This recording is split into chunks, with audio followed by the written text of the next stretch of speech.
Hello everyone and welcome back to the channel. This video is going to be about our anxiety around narcissistic people and after the narcissistic relationship is over. There are many reasons that people can end up with different kinds of anxieties within their life. This video is about anxieties caused from narcissistic abuse.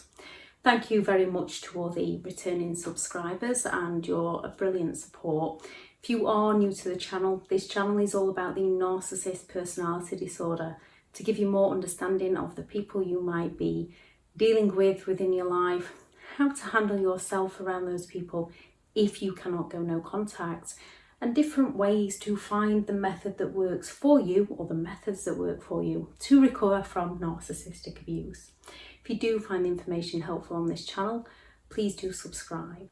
A lot of the times, anxiety can be the symptom of the fact you are being or have been emotionally abused. There is rational anxiety. If we were to be crossing a road and then suddenly a big lorry comes, we're going to suddenly panic and either go into, I don't think you'd go into fight mode because you're not really going to argue with a big lorry. So you might take flight and run one direction or another. You might freeze on the spot. You're not going to be likely to fawn in front of a lorry because it's going to come and hit you.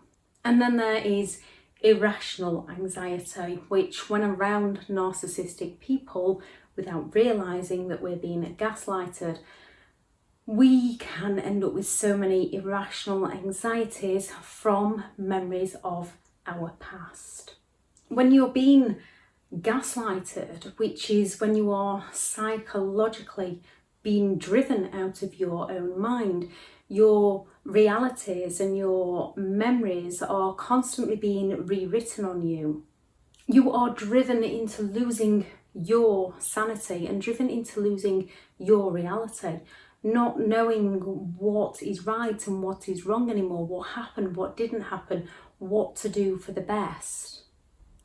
When you come under those silent treatments or the sulks, as you're empathetic and caring and want to help them out and they just will not communicate with you, you end up walking around on eggshells wondering how you can help them, not realizing that you need to help you.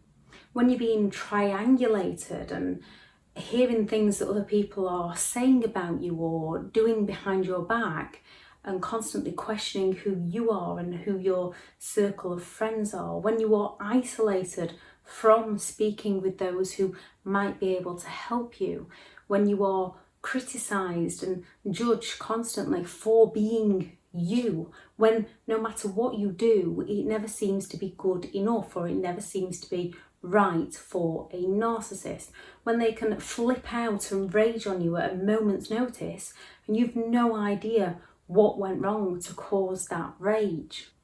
We can then end up ruminating, constantly overthinking everything. I'll add that video up here. We can wonder how we could have hit that scenario better, how we could have handled something else, what we could do differently next time. This can also affect our sleep patterns. Rumination can actually wake you up during the night, affecting your rest, meaning you're no longer as able to handle the day-to-day challenges because life is challenging within itself.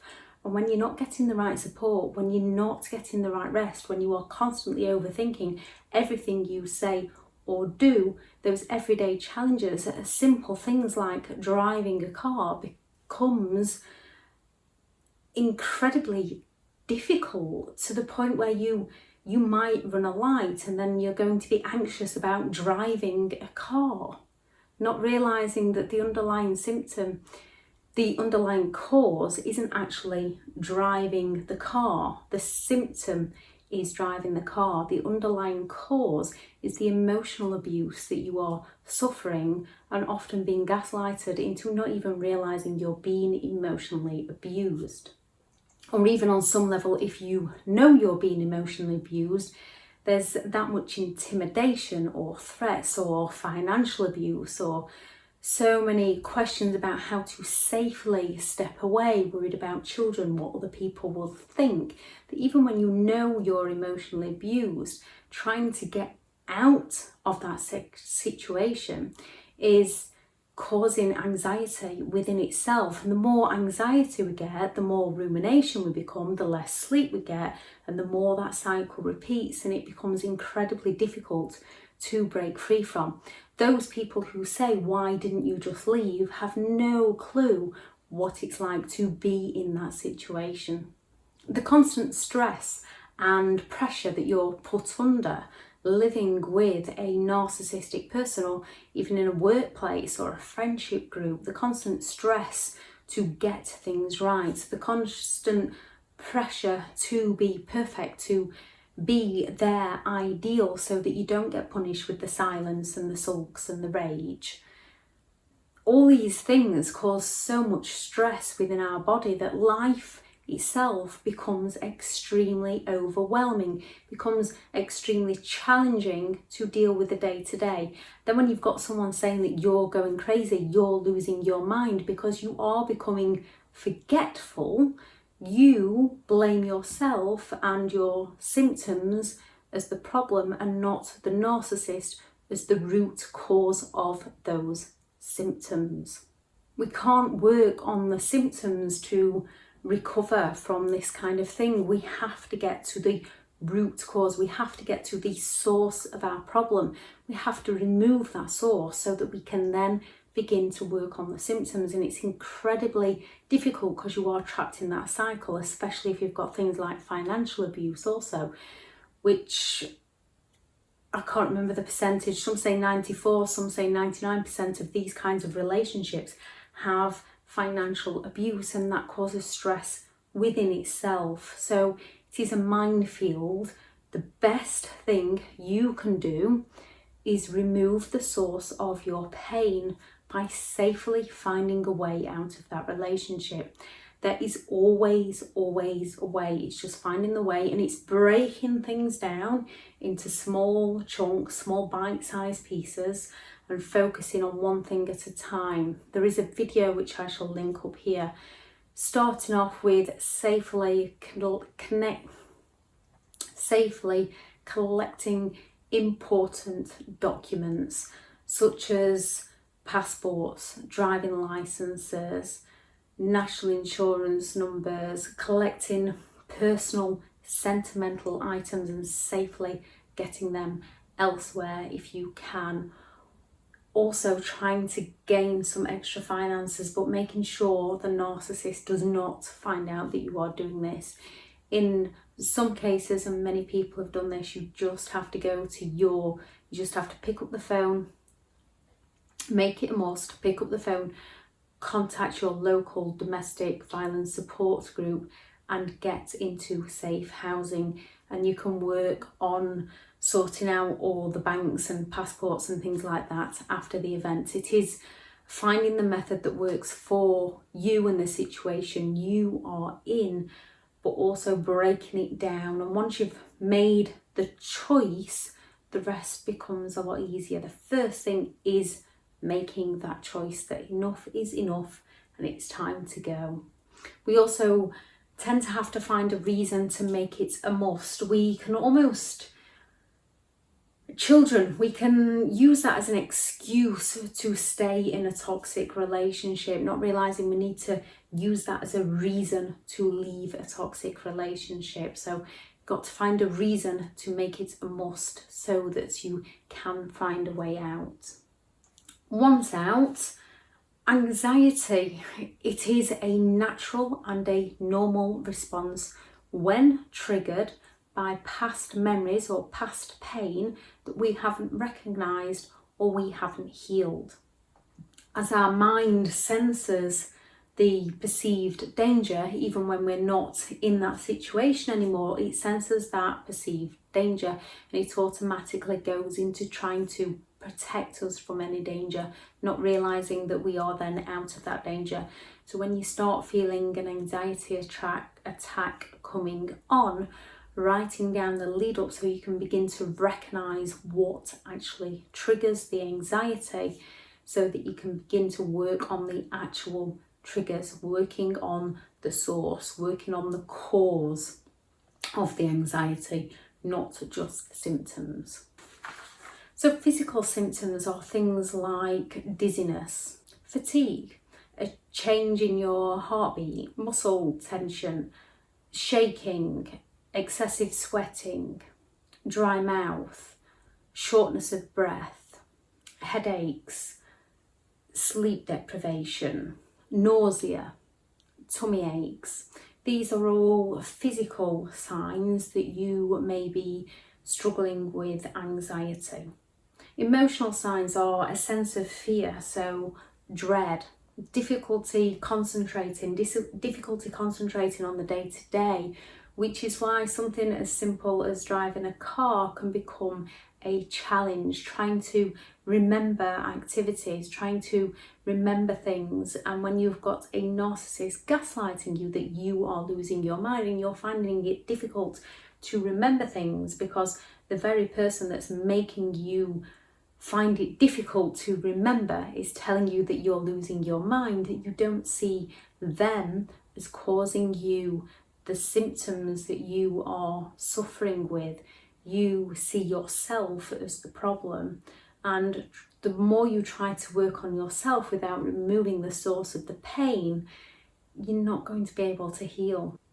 And it is incredibly difficult, because if we fall and bang our arm and there's a pain there, we might have sprained it, we can bandage it up, we can leave it, we might need to go and have it x-rayed. If we find there's a break, we know the source of the pain, we can pot it, and then it will heal. When it's psychological, we can't see what is actually causing that pain. There's also emotional symptoms such as irritability, and when a narcissist is pushing and poking and prodding away at you and causing that reactive abuse and then calling you crazy as you're feeling irritable, it's very difficult to see what is actually going on. You are being gaslighted throughout into not seeing what is truly happening to you. We can have a loss of confidence, and that's without the narcissist criticising us, belittling us, putting us down and telling us that we aren't capable of doing something, because their envy won't allow us to do something they perceive as better than themselves. So they are forever invalidating who you are as a person. Feeling disconnected, when your realities aren't matching up, you're going to get that cognitive dissonance. I'll add the video up there also. And you are going to feel disconnected from the world around you and what's happening. When you are under stress and feeling overwhelmed, you become disconnected, as well as a narcissist triangulating the divide and conquer to isolate you from support. Feeling on edge, feeling unsettled. When you have a narcissist raging at you for no apparent reason, you are going to walk on eggshells around them. Afraid and unable to speak out or speak up for yourself. When you are being criticised, when you are being judged, when you are being invalidated, when you get the silent treatment for saying the right thing in the wrong way or saying the wrong thing in the right way, you become afraid to speak up for who you are. A narcissist continuously causes that self-doubt within us. So we constantly question and blame ourselves and look to improve ourselves to be good enough for them. You are never going to be good enough for somebody who is always looking for perfection. We are all imperfectly perfect, where we overlook their mistakes, where we love them for their flaws and their weaknesses. They are ashamed of our flaws and weaknesses. They project their mistakes onto us, and then they discredit us for their mistakes. They exaggerate everything they do well while downplaying everything we do well. They downplay everything they do toxic. Any mistake they make, they downplay. Yet any mistake we make, they exaggerate. They humiliate us. They are constantly putting us down to feel better about themselves.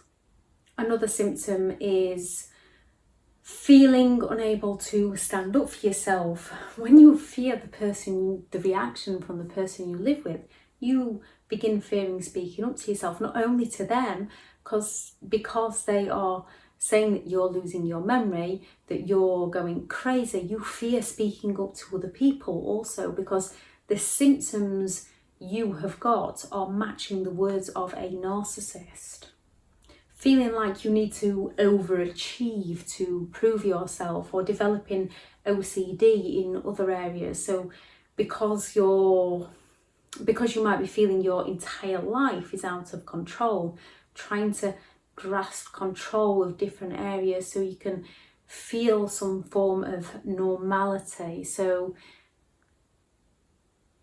you can feel some sort of certainty about your life, because life becomes incredibly uncertain around a narcissist. You're constantly trying to claw back in the areas where you can gain some certainty.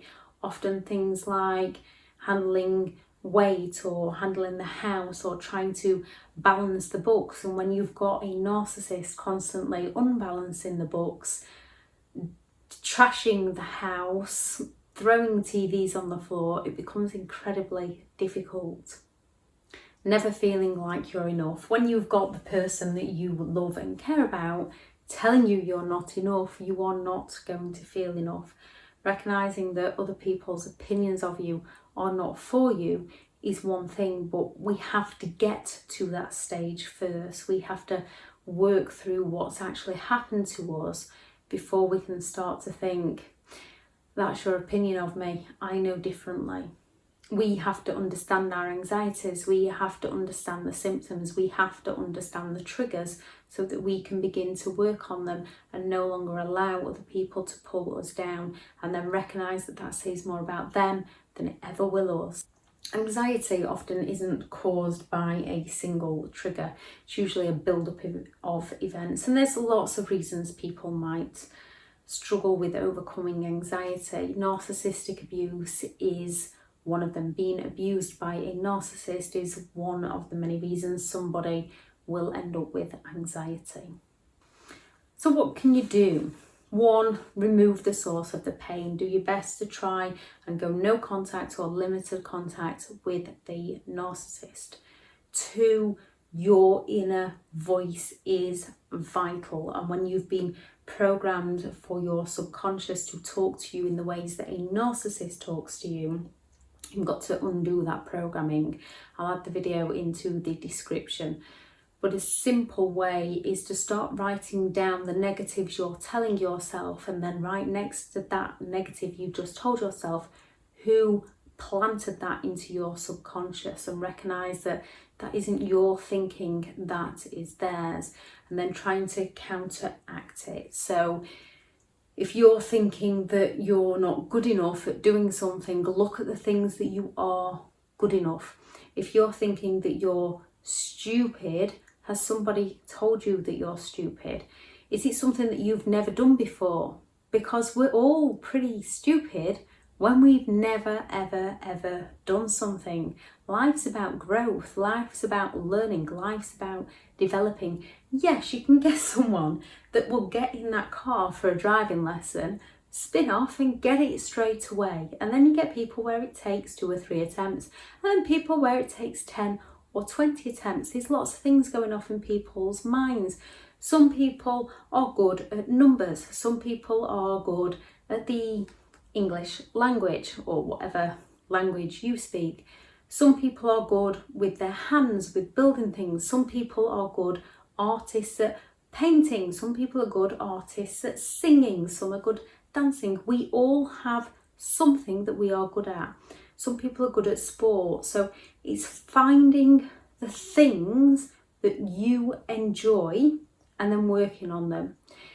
If we were to go and play a piano and we've never played a piano before in our life, it's not going to sound too great. That doesn't make us stupid. That means we need to learn. And we can have a day where we stumble and fall. We have to pick ourselves back up and go again. If we enjoy doing something, it makes it easier to go again when we do make that mistake. To fail is our first attempt in learning. It's not to give up. The only time we need to give up is when something is working against us and not for us. 3, talking to the right people. There is amazing therapists, support groups, YouTube channels, TikTok videos. There is so many amazing people that can help you, but it's finding the right people that understand you. And it doesn't mean that someone that doesn't understand you is wrong. It just means they are not the person that you need to be talking to. Find the people who can relate to you and you can relate to them. The people you feel comfortable with.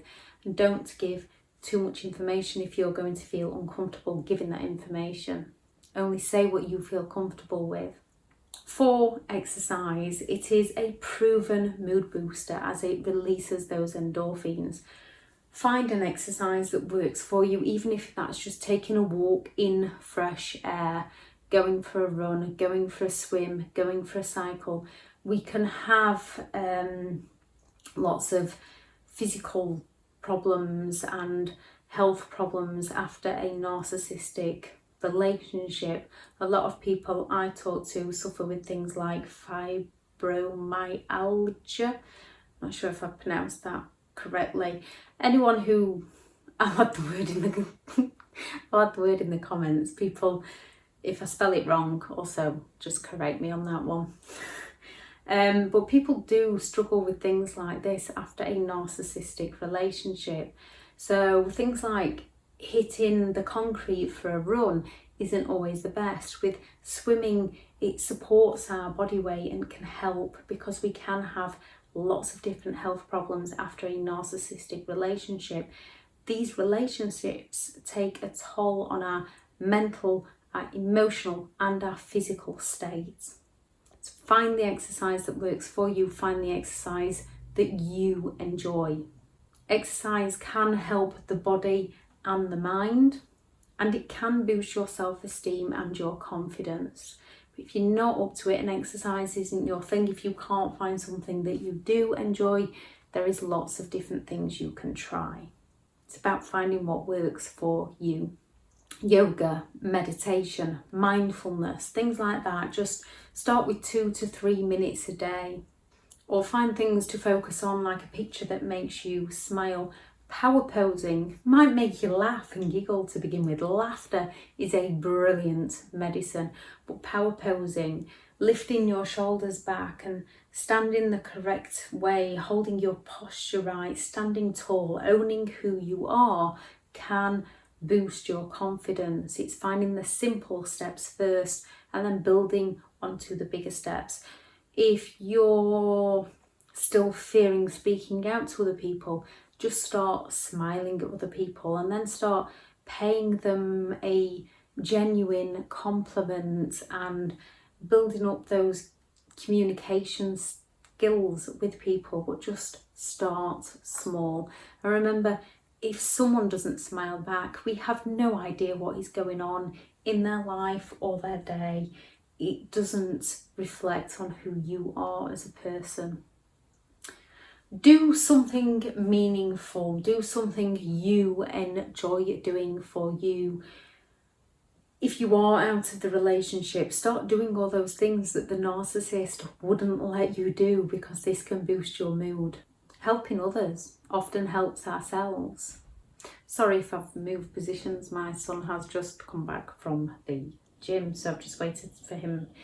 He's running a shower now, so if you can hear the shower in the background, that's why. So where was I? Creativity. So music, if you're into playing musical instruments or singing music, but also listening to music, uplifting music or motivational videos to give your spirit a boost. Singing, painting, gardening, doing your nails, building something, whatever it is that you enjoy that you can get creative about. Reading good, positive, uplifting uplifting books. We do have to gain an understanding of what we have been through, because without understanding we don't learn. And it can be a very draining situation to go through, trying to relive things and gain that clarity and that understanding and giving yourself the closure. So always find something uplifting to do afterwards, something that makes you laugh. We are allowed to grieve, we are allowed to cry. We just have to find things to raise us back up afterwards. And getting organised. If you find yourself procrastinating during the day and then rushing the next morning, start trying to get organised the night before for the next day, so that you start the day in less of a panic mode and more of an organised mode. If anyone has any hints or tips or ideas of what helped them recover from anxiety, please do add it into the comments. In the description I will link the online course that explains more about anxiety, the trauma bond and different methods to overcome those things. Thank you very much for listening, and go and create the day today that you deserve. Bye.